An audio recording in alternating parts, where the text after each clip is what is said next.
Muy buenos días a todos, muchas gracias por la invitación. El día de hoy vamos a hablar de economía circular como una contribución a la carbono neutralidad. El Plan Nacional de Desarrollo, pues en Colombia, estableció la economía circular como una línea priorizada eh, para desarrollo durante el cuatrienio y continuar eh, a largo plazo.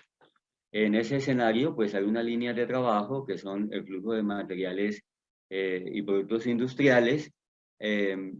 el flujo de materiales de envases y empaques, flujo de biomasa, flujo de agua, flujo de energía y flujo de materiales de construcción. Eh, Todos estos elementos fueron identificados como prioritarios en Colombia en consideración a que generan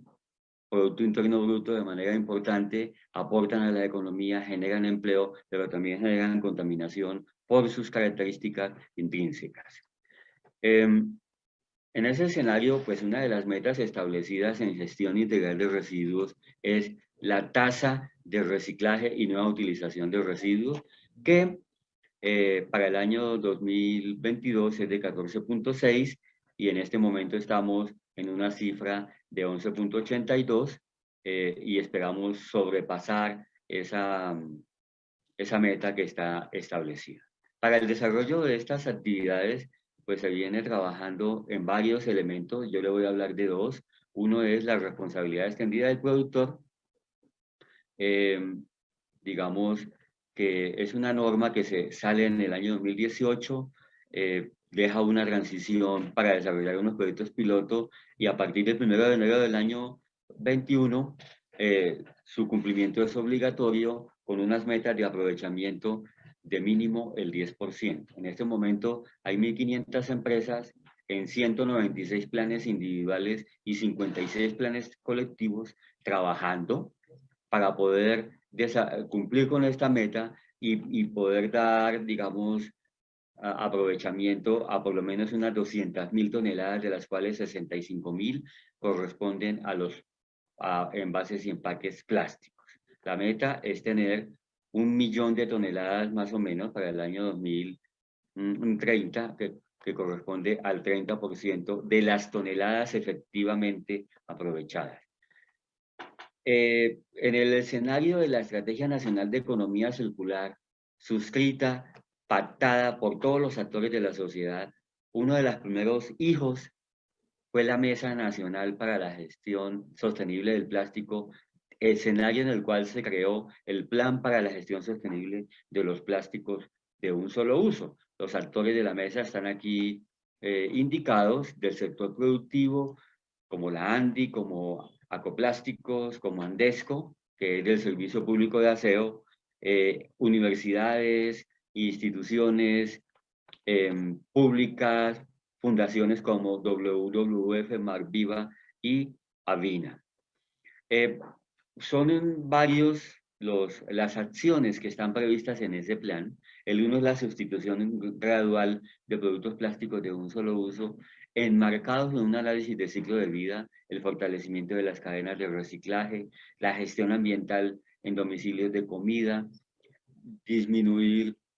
o eliminar el uso de plásticos de un solo uso en establecimientos de comercio que así lo puedan desarrollar, como bares, restaurantes, la prohibición del ingreso de plásticos de un solo uso en el Sistema Nacional de Parques Nacionales, para lo cual hay que desarrollar una serie de estrategias, entre las cuales está la investigación, el ecodiseño. Hay una muy clave que es la articulación de la responsabilidad extendida con el servicio público de aseo, las compras públicas sostenibles, para saber las entidades públicas si compran o no compran y en qué condiciones plásticos de un solo uso, la gestión de recursos y la gestión de la información y el conocimiento y los programas de comunicación y cultura ciudadana, que son uno de los grupos de trabajo fundamentales que están desarrollándose acá. En el plan de gestión sostenible de los plásticos de un solo uso, pues se está avanzando en análisis del ciclo de vida, en fortalecimiento de cadenas a través de simbiosis, en sellos y ecoetiquetados a nivel privado, en procesos de reciclaje, en la construcción de acuerdos con los municipios para hacer aprovechamiento local de plásticos,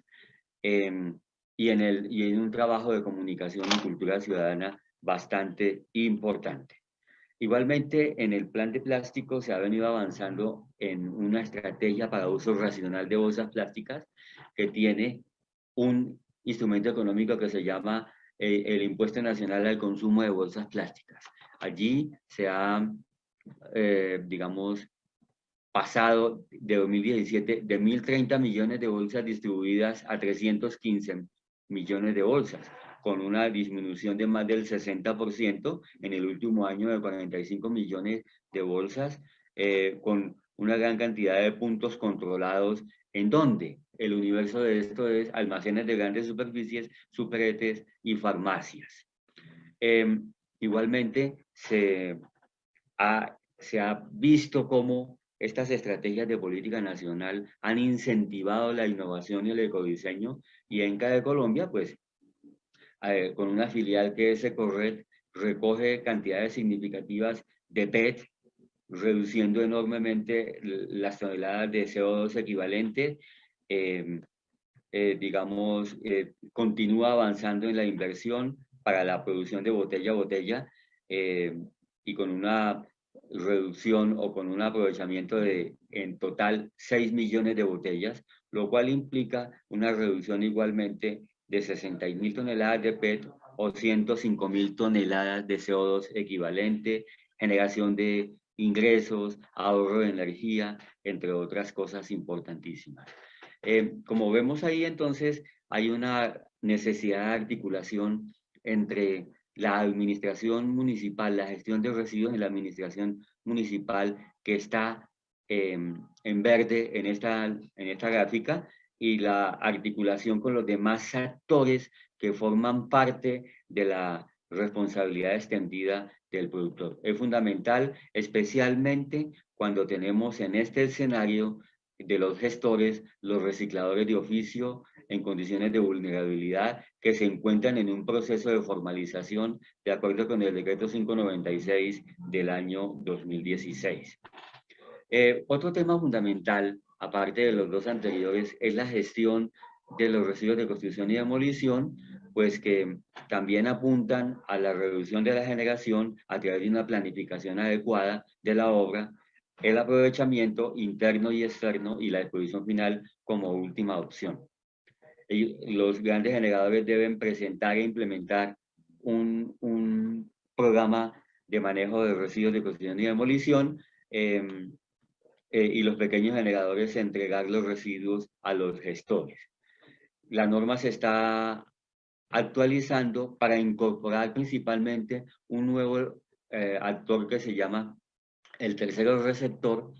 que busca que las grandes obras, que los grandes constructores del país que tienen varias obras simultáneas puedan aprovechar sus residuos dentro de los diferentes proyectos que tengan establecidos, de forma totalmente rigurosa, sin que haya ninguna posibilidad de disposición inadecuada de estos residuos. Igualmente se trabaja en mejoramiento del soporte para tener información y la frecuencia de la entrega de información por parte del usuario. Se está trabajando igualmente en temas de compras públicas sostenibles para promover el aprovechamiento de estos materiales en licitaciones públicas, obras del Estado, construcción de normas técnicas y desarrollo de proyectos pilotos para continuar avanzando. Todo esto se hace con las cámaras de comercio, con la Cámara Colombiana de la Construcción y demás actores interesados en este tema. Igualmente, en el marco del flujo de materiales industriales, pues son también muy relevantes los resultados a la fecha. Más de 1.300 fabricantes tienen 10.000 puntos dispuestos a nivel nacional. Se están aprovechando más de 585.000 toneladas de residuos a la fecha. Y otra serie de elementos importantes, como por ejemplo la producción de una app para que los consumidores tengan información sobre dónde se encuentran esos puntos para poder disponer adecuadamente sus residuos. ¿Cuáles son? Los que les mencioné al principio: llantas usadas, baterías automotrices, luminarias, digamos, envases de plaguicidas, pilas y acumuladores, entre otros de los elementos, medicamentos vencidos igual está incluido. La idea fundamental acá es que si en el año 2018 tenemos 6.7 millones de toneladas de CO2 equivalente que se están emanando al medio ambiente, llegar al año 2050 al 5.6, con una participación importante de toda la gestión postconsumo y de la construcción. Entonces aquí en cemento, ven ustedes, es la franja más oscura, el aporte de la fabricación del cemento es importante en la generación de gases de efecto invernadero, y si hacemos eliminación, reuso, recirculación, vamos a tener un escenario mejorado frente al año 2018 y no desmejorado si no hacemos nada al año 2050, que serían los 9.3 millones de toneladas de CO2 equivalente. Eso era lo que le quería comentar frente a los temas que maneja en este momento el Ministerio sobre Economía Circular. Muchas gracias.